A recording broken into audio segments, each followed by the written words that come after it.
আজকেই তো নবাব বাহাদুরকে শস্যের খাজনা পাঠানোর কথা। হ্যাঁ মহারাজ, এবারে নবাব বাহাদুর খুশি হবে। ঠিক বলেছ গোপাল।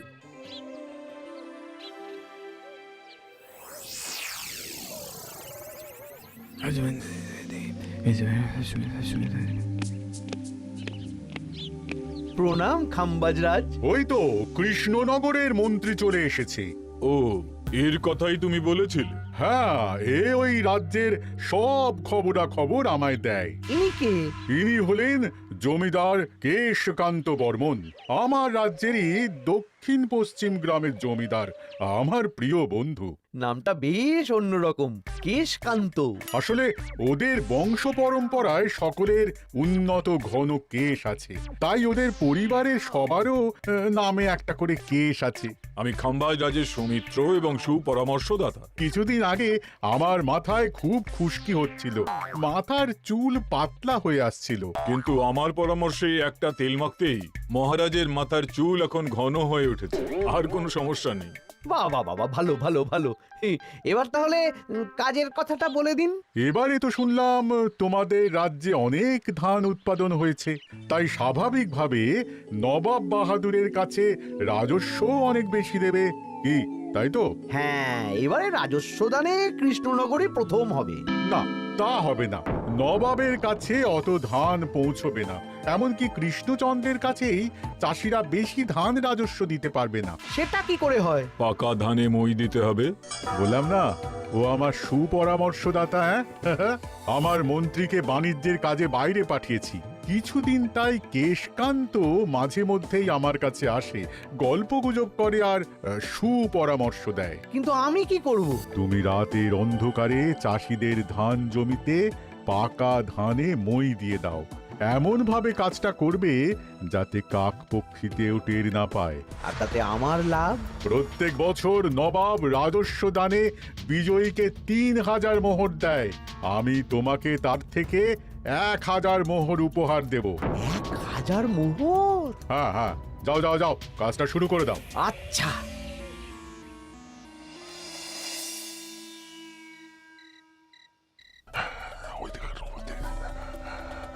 তাহলে আর দেরি কেন, মন্ত্রী মশাই কথা মতো কাজ শুরু কর। হ্যাঁ হ্যাঁ, চল।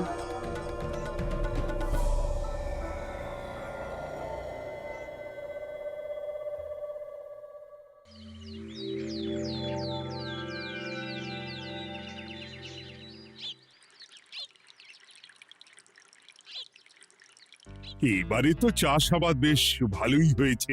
আশা করি নবাব বাহাদুরের কাছ থেকে এবারে আমরাই পুরস্কার পাবো। হ্যাঁ মহারাজ, সারা বাংলায় কৃষ্ণনগরের মতো উৎপাদন এই বছরে কোথাও হয়নি। সর্বনাশ হয়ে গেছে মহারাজ, সর্বনাশ হয়ে গেছে। কি সর্বনাশ হয়েছে গো পুটির বাবা? গতকাল রাতে আমাদের সব জমির পাকা ধানে মই দিয়ে দিয়েছে। সে কি? এবার আমরা কি করব মহারাজ? কাদের কাদের জমিতে হয়েছে এসব? যেই জমিতে তাকাবেন সেই জমিতেই এই কাণ্ড, ধান ঝরে সব মাটিতে পড়ে আছে। এবার আমরা কি করব? হায় হায় হায়, এবার আমাদের রাজ্যের কি হবে? নবাব বাহাদুরকে তো জবাব দিতে পারবো না। বড় বিপদ হয়ে গেল, রাজ্যে গ্রহের প্রকোপ নেমে এলো। ও, আর কদিন পরেই আমার টেকে আসবে ১,০০০ মোহর। ঠিক আছে, তোমরা সবাই এখন বাড়ি যাও। না, আমার মন মেজাজ ভালো নেই।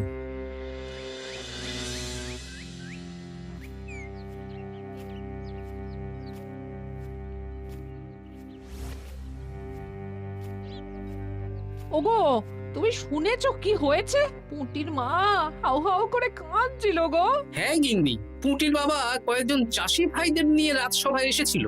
শুনলাম রাতারাতি কে বা কারা চাষ জমিতে পাকা ধানে মই দিয়েছে। কত বড় সর্বনাশ হয়ে গেল বলো, কি হবে গো? কি যে হবে ভগবান জানে। বলি, তুমি পারলে না পুঁটিদের একটু সাহায্য করো। হ্যাঁ, আমি মনে মনে ভেবেই রেখেছি বুঝলে, এবার বেতন পেলে পুঁটিদের বাড়িতে মাসোহারার জিনিসপত্র দিয়ে আসবো। নবাব বাহাদুরের কাছে মহারাজ খাজনা কিভাবে দেবেন? সেটাই তো বুঝতে পারছি না। আপনি এত চিন্তা করবেন না, রাজবাড়ির ভাড়ার থেকে আপাতত কিছু বস্তা ধান পাঠানোর ব্যবস্থা করুন, তারপর নবাব বাহাদুরের কাছে গিয়ে বলবেন, আস্তে আস্তে সব দিয়ে দেবেন মহারাজ। তাই করতে হবে, তাছাড়া তো আর অন্য কোনো উপায় দেখতে পাচ্ছি না। কিন্তু এবারে আর আমাদের মান রক্ষা হবে না। দেখি 2-1 দিনের মধ্যেই যতটা সম্ভব ভাড়া থেকে ধান পাঠানোর ব্যবস্থা করব।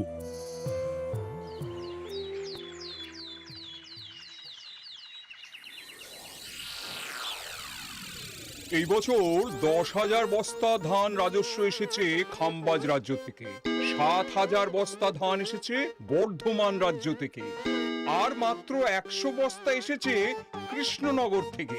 তাই এই বছরের বিজয়ী রাজ্য হচ্ছে খাম্বাজ রাজ্য। খাম্বাজ রাজ্যের রাজার হাতে 3,000 মোহর উপহার হিসেবে তুলে দিচ্ছেন। আর কৃষ্ণচন্দ্র, তোমার রাজ্যের এরকম হাল কেন? এবারে আমাদের সমস্ত রাজ্যের পাকা ধানে কেউ বা কারা মই দিয়ে দিয়েছে। সেসব তোমার মাথা ব্যথা, আমার ধান কোথায়? 100 বস্তা ধান রাজস্ব, কম করে 800 বস্তা ধান রাজস্ব দেওয়ার কথা, কিন্তু তুমি তোমার কথার খেলাপ করেছো। এই বছর আমি নিরুপায় জাহাপানা। আমিও নিরুপায়। হয় তুমি আগামী 1 সপ্তাহের মধ্যে আমাকে 5,000 মোহর দেবে, নইলে কৃষ্ণনগরের সিংহাসন থেকে সরে যাবে। এত বড় শাস্তি দেবেন না নবাব বাহাদুর।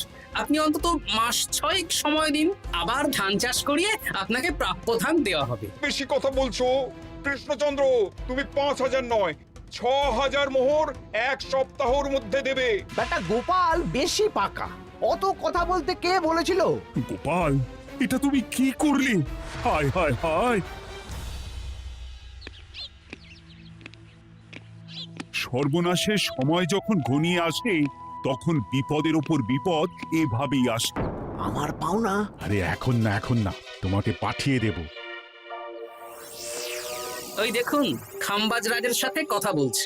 এখন বেশি কথা বললে কৃষ্ণচন্দ্র আর গোপাল সন্দেহ করবে। চলুন তো দেখি ওখানে গিয়ে কি কথা বলছে। কি কথা বলছো মন্ত্রী? মন্ত্রী আমায় বিজয় অভিনন্দন জানাচ্ছিল। বিজয় অভিনন্দন তো উপহার পাওয়ার সময় জানাতে পারতেন মন্ত্রী মশাই। যাই হোক, আপনাকে তো ঠিক চিনতে পারছি না। আমার নাম কেশকান্ত, আমি খাম্বাজ রাজ্যের দক্ষিণ পশ্চিম গ্রামের জমিদার। কেশকান্ত আমার বিশেষ বন্ধু। আপনার কেশ নিয়ে বেশ ভাব দেখছি। হ্যাঁ, ওই কদিন আগে তো খাম্বাজ রাজের মাথার চুল পাতলা হয়ে আসছিল, খুশকি হচ্ছিল আর কি। তো ওনার পরামর্শে একটা তেল মেখেই তো খাম্বাজ রাজের আবার ঘন কালো চুল ফিরে এসেছে। কেশকান্ত জমিদার হতে পারে, কিন্তু ওর অর্থনৈতিক অবস্থা তাবর রাজাদের থেকে অনেক ভালো। কয়েক হাজার বিঘা জমির মালিকও, তার সাথে চুলের তেলের ব্যবসা করেও হাজার হাজার মোহর রোজগার করে। এই, এখন চুল নিয়ে চুলোচুলি না করে চলো কৃষ্ণনগরে ফিরি। এমনিতেই মন মেজাজ খারাপ, 1 সপ্তাহের মধ্যে আবার 6,000 মোহর জোগাড় করতে হবে। হ্যাঁ, চলুন চলুন।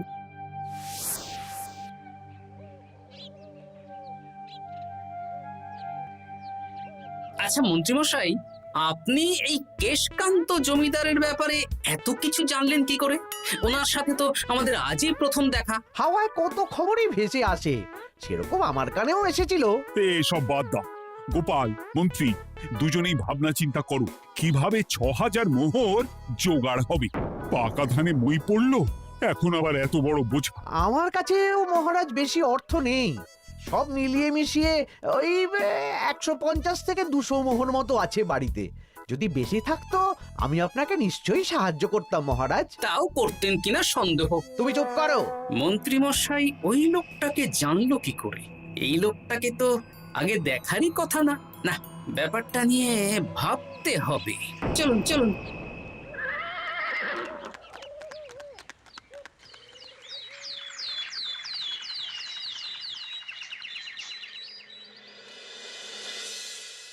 বুঝলে গিন্নি, 1 সপ্তাহের মধ্যে মহারাজকে 6,000 মোহর জোগাড় করতেই হবে, নইলে সিংহাসন ছাড়তে হবে।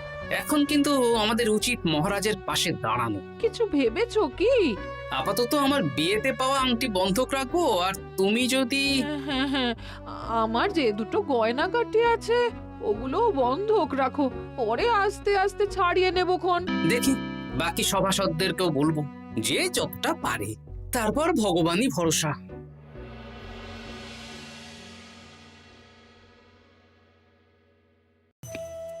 আপনি এত চিন্তা করবেন না মহারাজ। চিন্তা না করে কি আর কোনো উপায় আছে?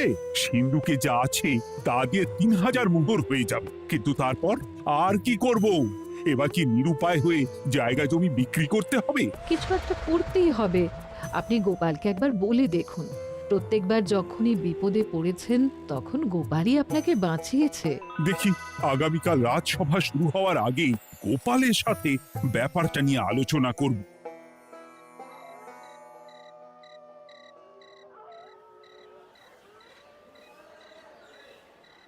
এই যে শ্যাকরা, কি করছো? এই তো, বলুন। শোনো, আমার গিন্নির জন্য একটা হীরের হার বানাতে হবে, ওই 1000 মোহরের মধ্যে। 1000 মোহরে তো হীরের নাক, কান, গলা, হাত, পা সব গয়না, এই সব গয়না হয়ে যাবে মন্ত্রী মশাই। তাহলে বানাও, এই নাও 1000 মোহর। ওরে বাবা, মন্ত্রী মশাই 1000 মোহর! এই মন্দার বাজারে এত মোহর কোথায় পেলেন? গতকালই তো বললেন আপনার কাছে 150 থেকে 200টা আছে। সে যেখান থেকেই পাই তাতে তোমার কি? না, আমার কিছু না। শ্যাকরা, আমি কয়েকটা গয়না বন্ধক রাখবো। দেখি কি আছে। এই সব মিলিয়ে এতে আমি 15 মোহর দিতে পারবো। বেশ, তাই দাও। আমি আমি ধীরে ধীরে শোধ করে গয়নাগুলো ছাড়িয়ে নেব। হ্যাঁ, মন্ত্রীর ব্যবহারগুলো বেশ সন্দেহজনক লাগছে। দেখি, গুপ্তচরকে কাজে লাগাতে হবে। মন্ত্রীর পিছনে ছায়ার মতো লেলিয়ে দিতে হবে।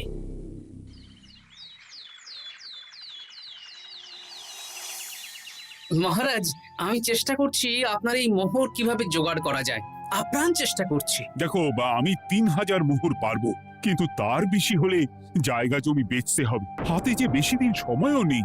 আচ্ছা মহারাজ, দেখছি। তবে মন্ত্রীমশাই চাইলেই আপনাকে 1000 মোহর দিয়ে সাহায্য করতে পারতেন, কিন্তু উনি তা না দিয়ে ওনার গিন্নির গয়না বানাচ্ছেন, হীরের গয়না। কি মন্ত্রী তো কালকেই বলল ওর কাছে 150 থেকে 200 মোহর আছে মাত্র। 1000 মোহর কোথা থেকে পেল? সে উনিই জানেন। তবে তার খবর খুব তাড়াতাড়ি আশা করি পেয়ে যাব মহারাজ।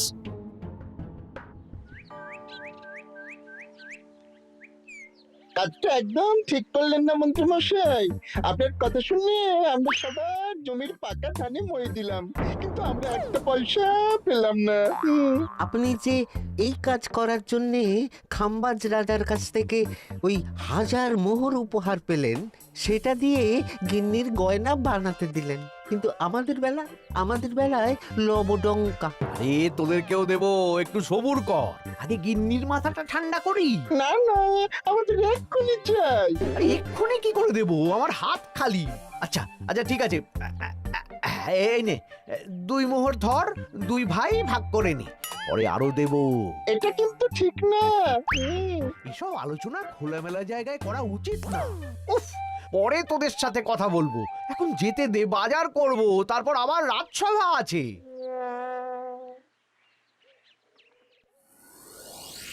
আচ্ছা, এই ব্যাপারটা মহারাজকে আর গোপাল দাদাকে জানাতে হবে।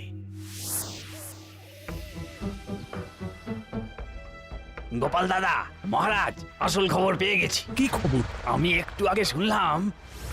কাজটা একদম ঠিক করলেন না মন্ত্রী মশাই। আপনার কথা শুনে আমরা সবার জমির পাকা ধানে মই দিলাম, কিন্তু আমরা একটা পয়সা পেলাম না। আরে তোদেরকেও দেবো, একটু সবুর কর। মন্ত্রী, আমি না তোমাকে মেরেই ফেলবো। মহারাজ, মন্ত্রী মশাই এখানে গৌণ। উনি অর্থের লোভে এসব করেছেন, আর ওনাকে দিয়ে করিয়েছেন খাম্বাজ রাজ। হ্যাঁ, যাতে এবারে বিজয়ী হতে পারেন। তাই আপনি এই খবর 5 কান করবেন না মহারাজ। আমি খাম্বাজ রাজ আর ওই কেশকান্তর কাছ থেকে ক্ষতিপূরণ ঠিক আদায় করে আনব। কিন্তু কিভাবে? শুনুন তাহলে।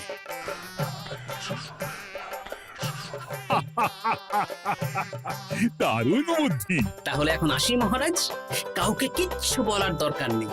আপনি শুধু আগামীকাল সন্ধেবেলা খাম্বাজ রাজের দরবারে চলে আসুন, পারলে নবাব বাহাদুরকেও সঙ্গে করে নিয়ে আসুন। হ্যাঁ,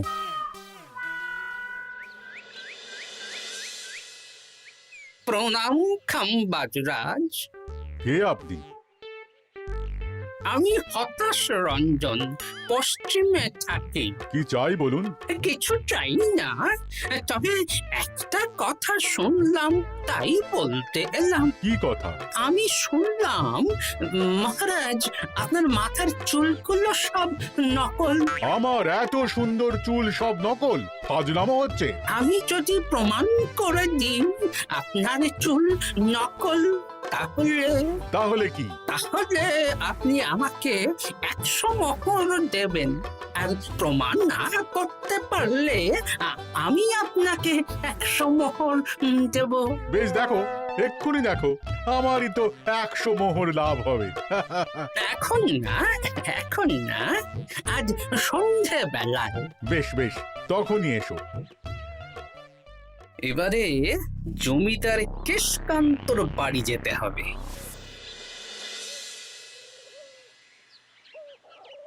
জমিদার মশাই বাড়ি আছেন?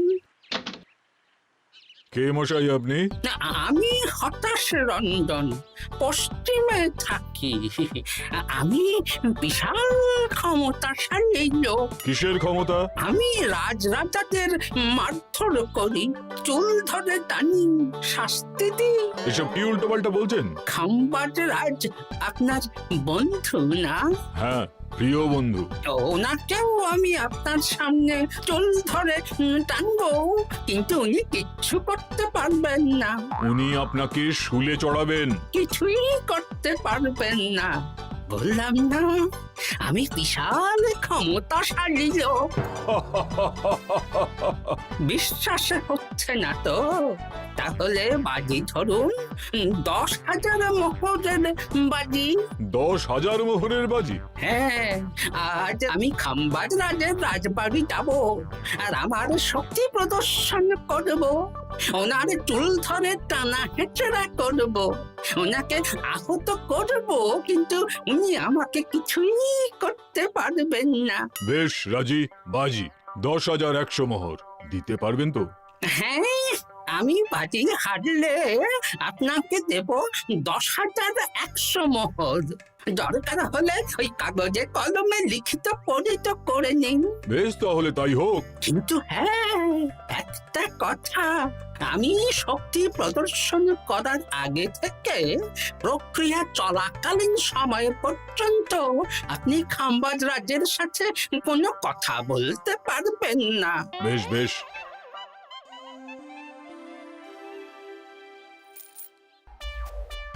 তাহলে শুরু করি। শুরু করো। এবার আমি প্রমাণ করেই ছাড়বো।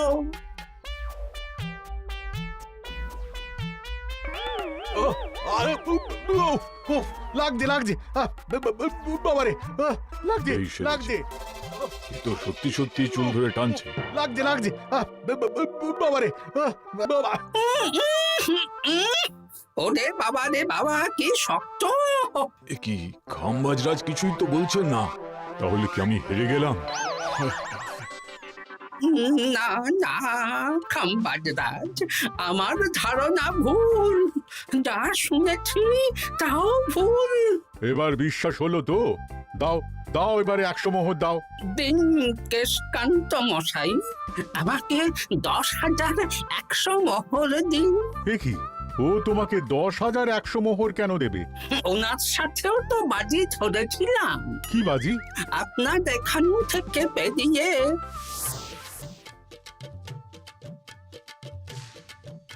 এবারে দিন তো দেখি, সব কাগজ কলমে লেখা আছে।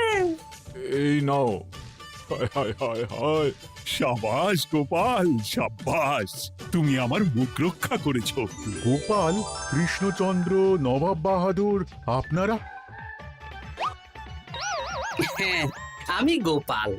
এটা ছাড়া আর কোনো উপায় ছিল না খাম্বাজ রাজ। আপনি আমাদের মন্ত্রীর মাথা খেয়ে যে জঘন্য কাজটা করিয়েছেন, সেটা তো আর প্রমাণ করতে পারতাম না।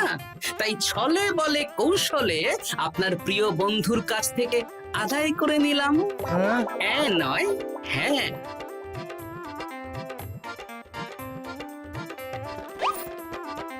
এই নিন মহারাজ। এতে কত মোহর আছে? 10,100 মোহর। এর থেকে 100 খাম্বাজ রাজকে দিন, 6,000 নবাব বাহাদুরকে, আর বাকিটা আপনার কাছে রাখুন। এত ধান নষ্ট হলো। কৃষ্ণচন্দ্র আমাকে সবটা বলেছে, আর ওর মন্ত্রীকেও নিয়ে এসেছি। ধোলাই খেয়েই সব বলে দিয়েছে। এই কে আছো? কৃষ্ণনগরে মন্ত্রীকে নিয়ে এসো।